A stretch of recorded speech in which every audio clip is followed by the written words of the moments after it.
Oh man, I got too much going on. There we go. There, just hit record. As far as you know, anyways. All right, we are gonna do business continuity. This will be a fun one because this may go this may go far and wide. We'll see how this goes. This should be fun. Three, a two. Well, hello and welcome back. We are continuing our season of building better businesses. This is the Building Better Developers podcast, the Developreneur podcast. I'll get you the other stuff in a minute. First, I want to throw the little teaser out that we are going to talk about business continuity. What happens when life happens, basically? Well, when life happens to me, I say, Rob Broadhead, because that's who I am. Why don't you take advantage of this thing and find a way to solve a problem? And one of the problems I solved was that there wasn't a podcast called Developreneur about building better developers. So I happened to be one of the founders of said podcast. Also a founder of RB Consulting and a person that sometimes takes a very long time to get to the point that he was trying to get to, as I just showed you. But with RB Consulting, we are a boutique consulting company. And what we do is we step like beside you. We work with you to understand your business. Now, in doing so, I just want to something I haven't mentioned before is in you describing your business to us and what is your secret sauce and what is it that makes you and your business unique actually is a very good journey for any entrepreneur or business owner to go through. Because when you really step back and say, I'm going to explain the inner workings of my company to somebody else, it really does help you sort of review those and go like, wow, do I really want to do that? Is that how we do it? Do we really need to do that still? Because that's part of the conversation, and where we take you is I'll get your business and your secret sauce, and we help craft a recipe for you for technology, for how to build your team, how to get all of your devices and your applications and things like that through innovation, integration, simplification, automation. We find ways for you to take your technology sprawl, wrangle that thing in, put a nice little pretty bow on it, and leverage it so that you're often one of your most expensive investments other than your employees. You can get the most out of it. And that can help you and your business today, tomorrow, 6 months from now, 6 years from now, even. That's what we bring to the table. And when we walk away, usually everybody is well fed and ready to go tackle their own day in whatever way that is. Good thing, bad thing. It might be a bad thing you think that it took me too long on that introduction. But this time around, we're going to go with the good thing, bad thing of good thing is, and I've sort of had this recently, business has been really well, got a lot of stuff going on.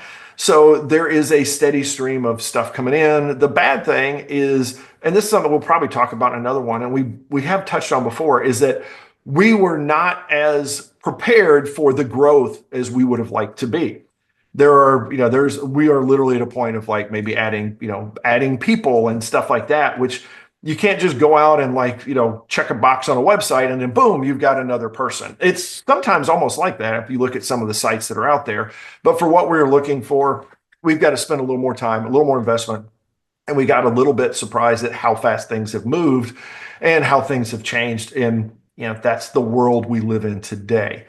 So it's good and bad. It's like, hey, we've got a lot of business, and honestly, it's a good bad to have. It's a good problem for us to be working through.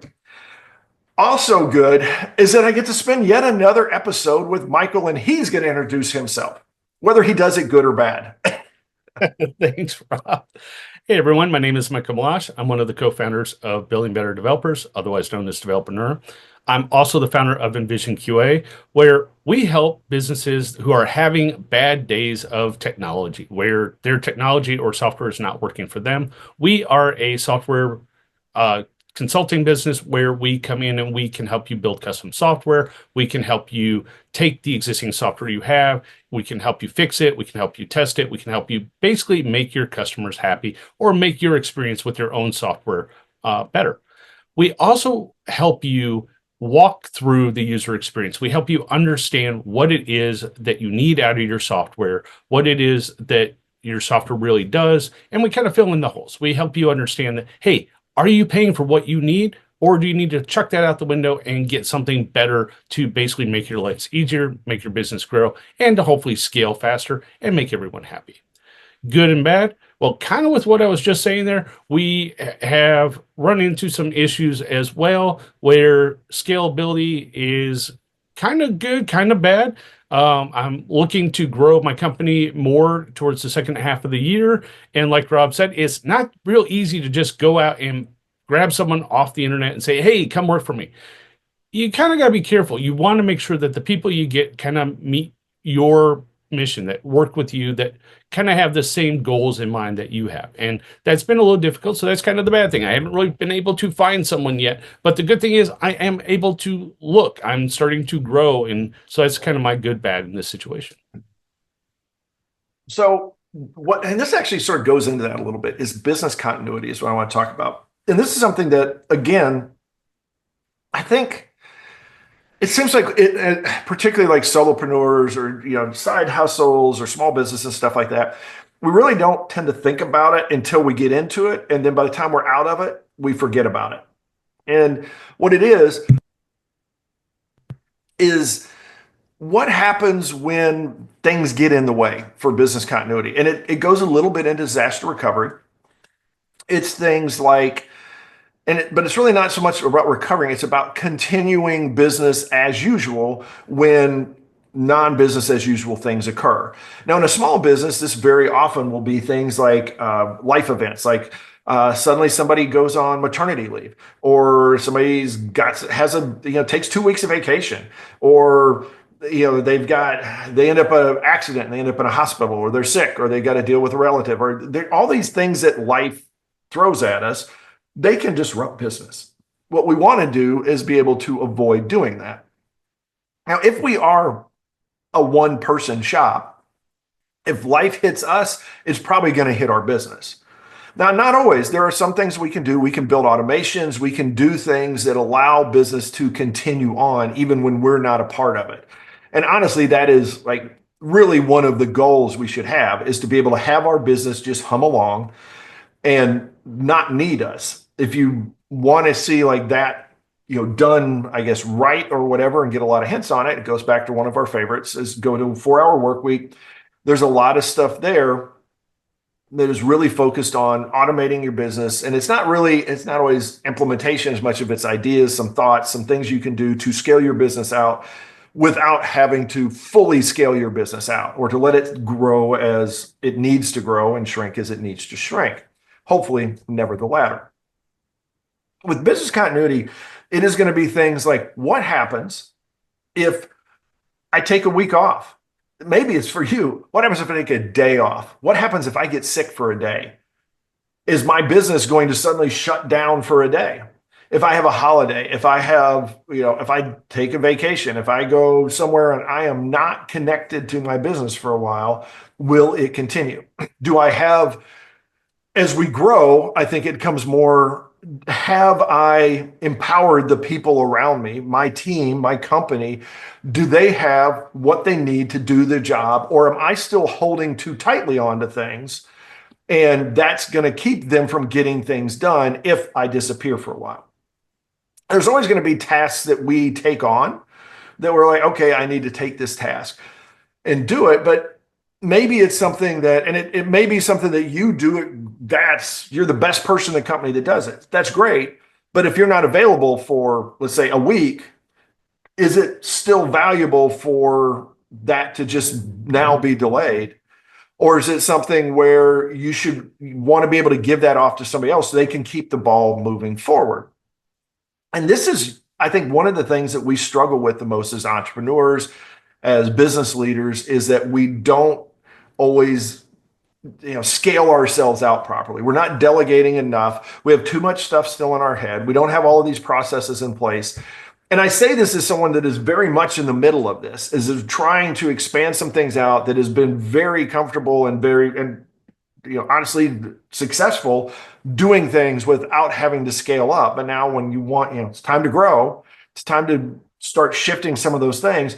It becomes very difficult because there's a lot to do. There are a lot of things that we take for granted But if we're suddenly not in the picture, it's like, okay, well, how does that get done? And it may be as simple as like, for me, as a technology kind of guy, early on, it was things like people having access to the servers that I could log on to on a regular basis. So if a site goes down, does somebody have access to the stuff they need so they can log onto the server and restart it and get those things going?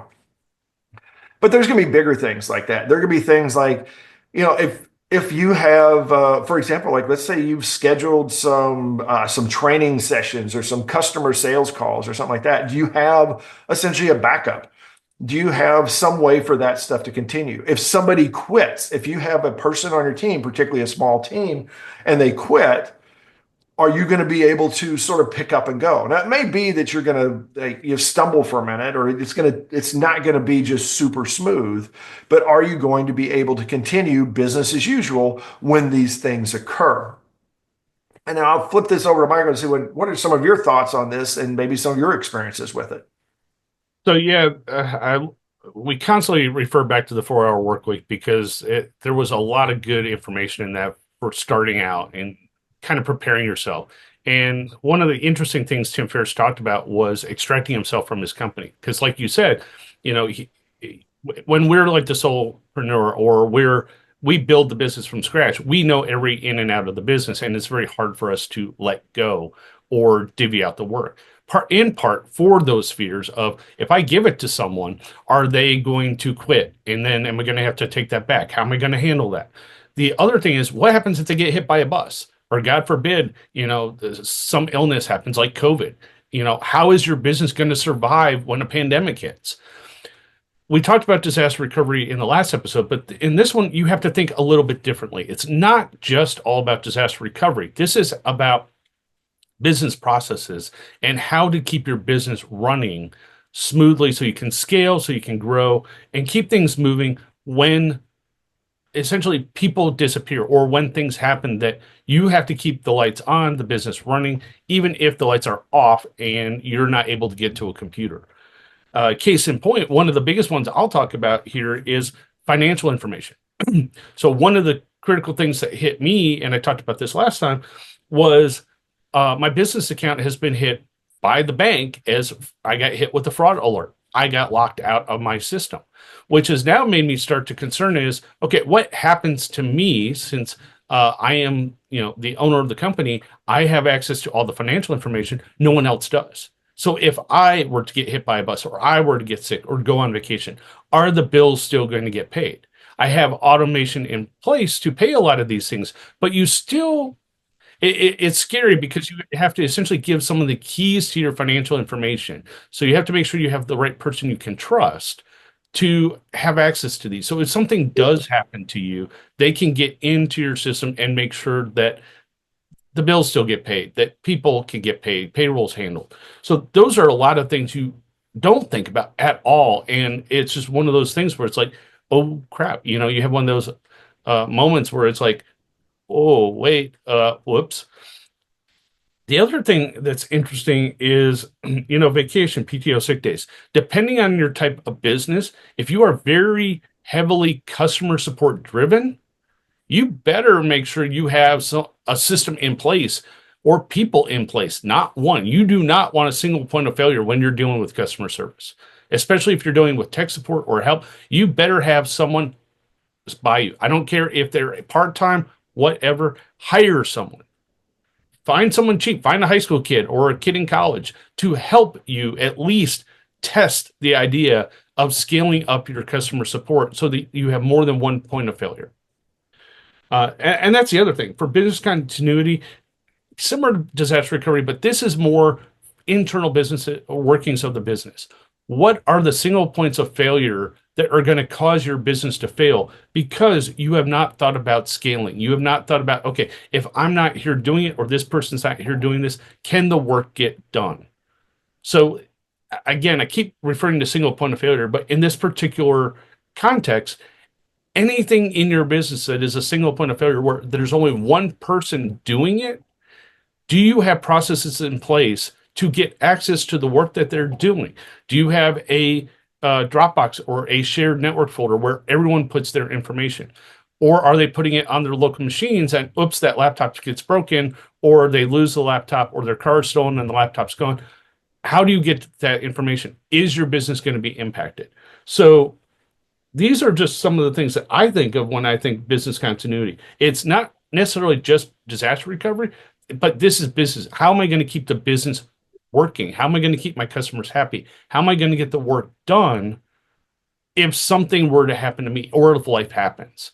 If my daughter decides she wants to have a baby and suddenly I'm out for a week being a grandpa, uh, how am I going to keep the business going? So these are the types of questions that come to mind when I hear business continuity.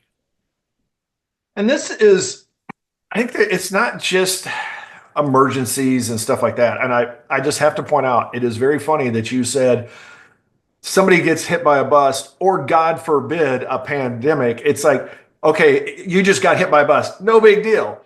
But the pandemic, whoa, that's a big deal.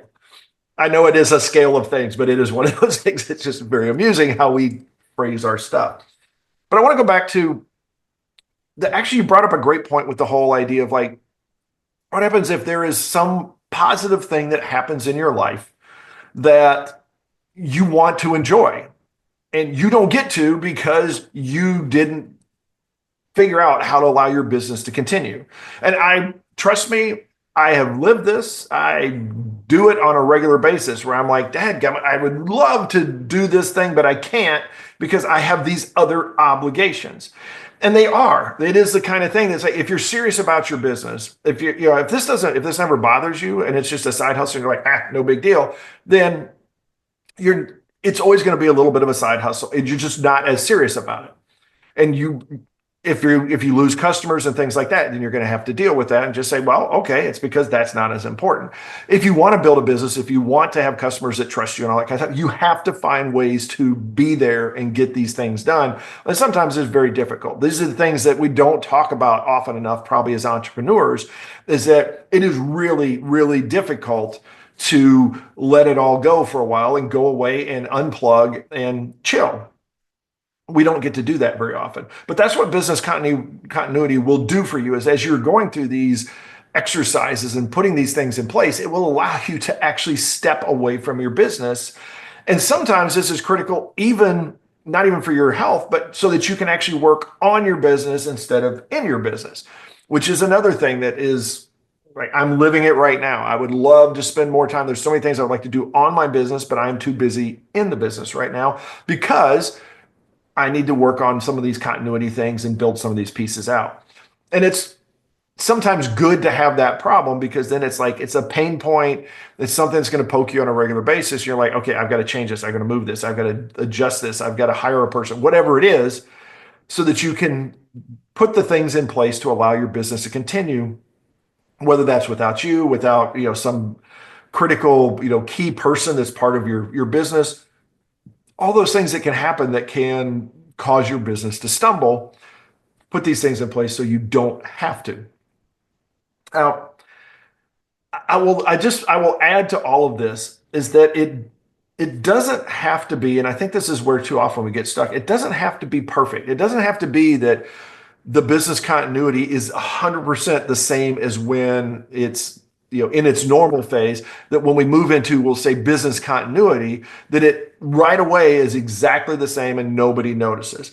It's okay if people notice. It's things like, it's okay if you have an out of office response on your email that says, hey, I'm out of office, but send all of your stuff any questions to this person, and they will be able to take care of it, or they'll be able to help you out if there's an emergency and things like that. Yes, it's an extra step for them, but it does allow things to continue. It's not perfect. And, maybe eventually they'll just go straight to that person if that's what you want, or if not, you will come back, you will recover, whatever it is. And then they can return, business as normal business as usual can return. Thoughts on those? Yeah, so that made me think of one additional thing. So, as in a lot of our podcasts, we've talked about automating your business. Find common tasks and automate those.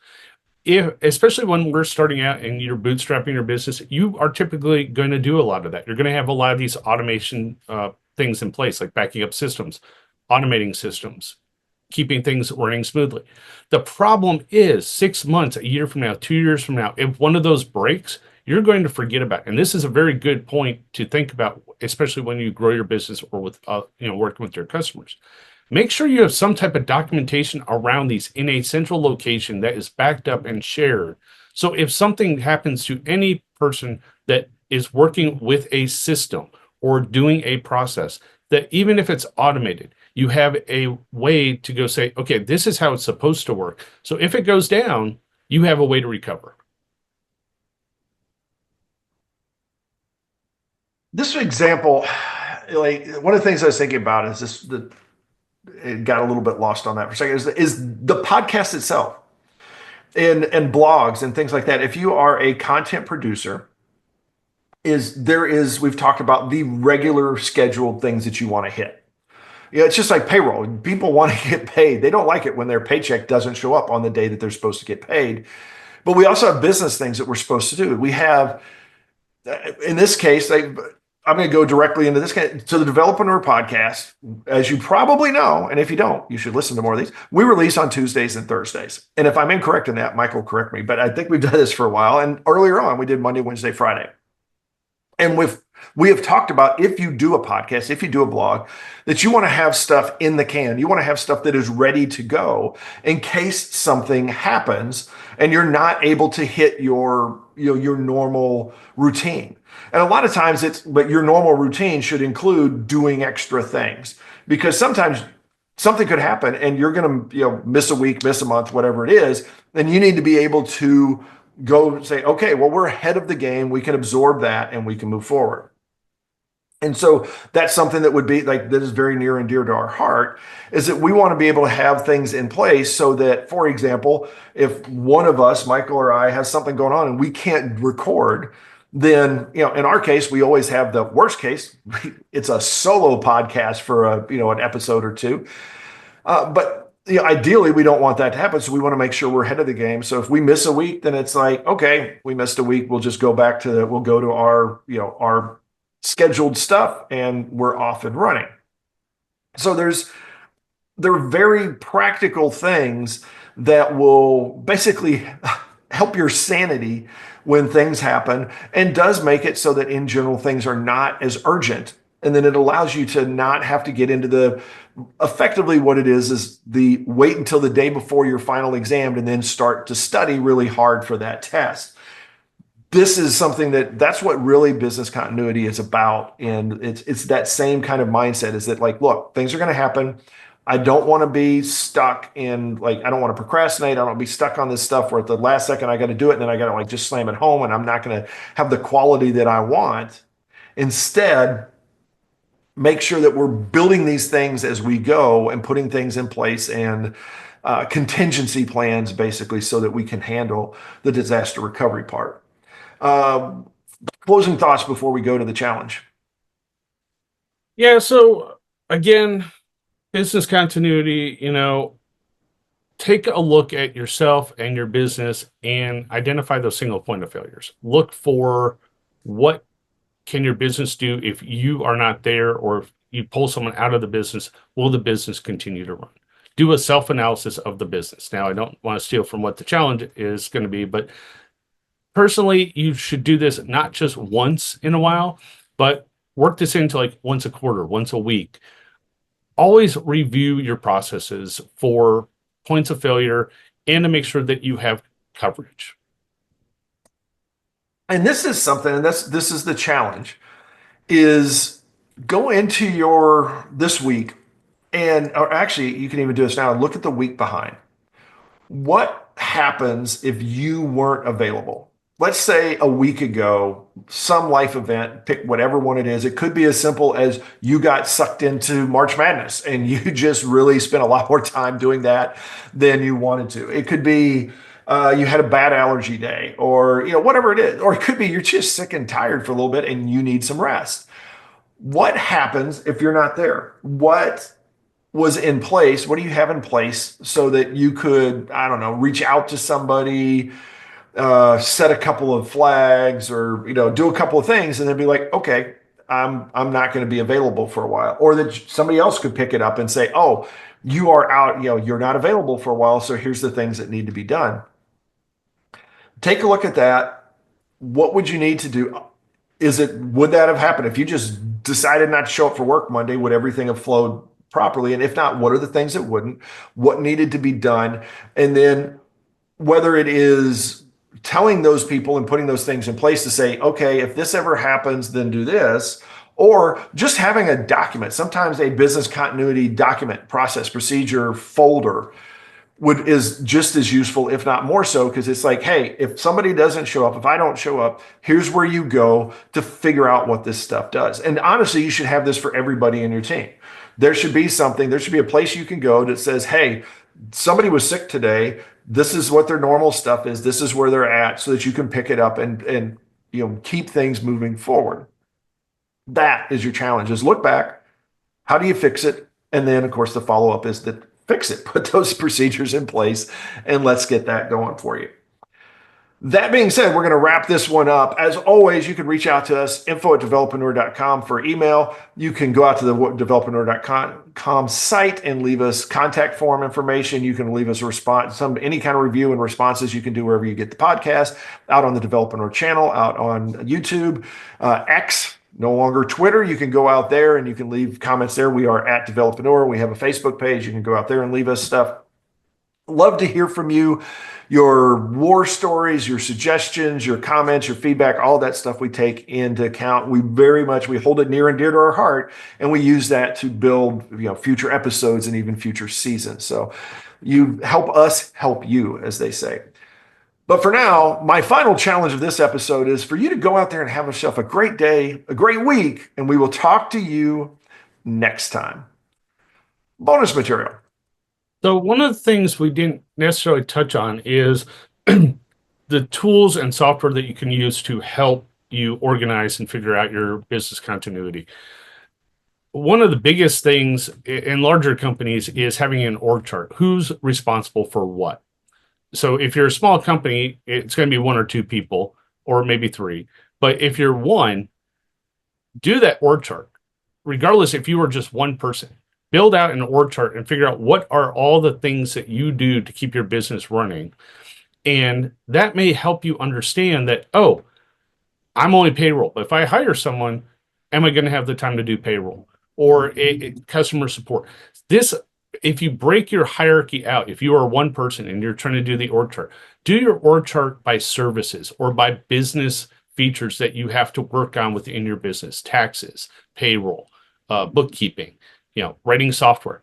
If you break it out that way, one, that's going to help you identify all the ways you can grow your business as you extract yourself from certain things to focus on others.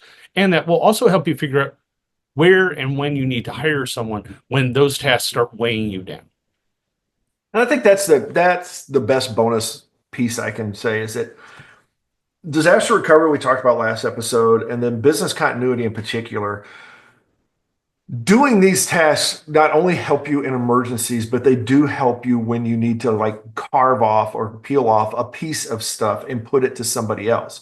Because now you have the things in place and you can say, all right, I'm going to hand this over to you, instead of it being a one-time thing or a short period of time thing or a Band-Aid. It is like, now this is going to be the new normal. So we're going to hand this over to this person or this service or this automation.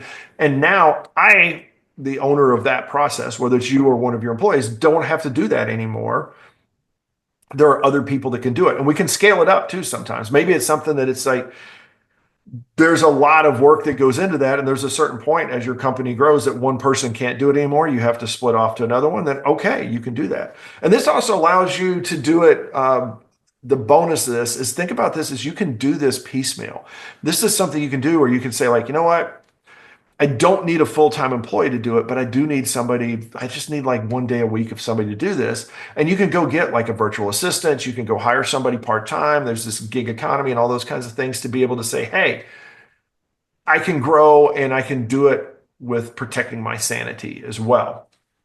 Now, we will wrap this one up. As you can see, I have not protected my sanity enough, and that comes through on the podcast and everywhere else. So I live this stuff, and I'm very much a firm believer in, hey, get out there and do it where you can so that you don't end up like I am. Not always a bad thing, but on a lot of days, it can make it very much a struggle. So the struggle is real, as they say. That being said, I'm going to wrap this one up and let you get out there. I'm going to get out there. I'm going to go get some more caffeine. We're going to start our day here. It's going to be a fun one because we got all kinds of storms and stuff like that. So hopefully you do not where you're at. Hopefully it's a sunny day, sunny and 75 or whatever your favorite temperature is. That's in Fahrenheit for those of you that don't do Fahrenheit. It's 75 Celsius, a whole different world. That being said, do go out there and have yourself a great day. Come on back next time. We are not done. We've got plenty more for you to help your business. And anything that you feed back to us, we will use that and incorporate that into future episodes. Have yourself a good one, and we will talk to you next time.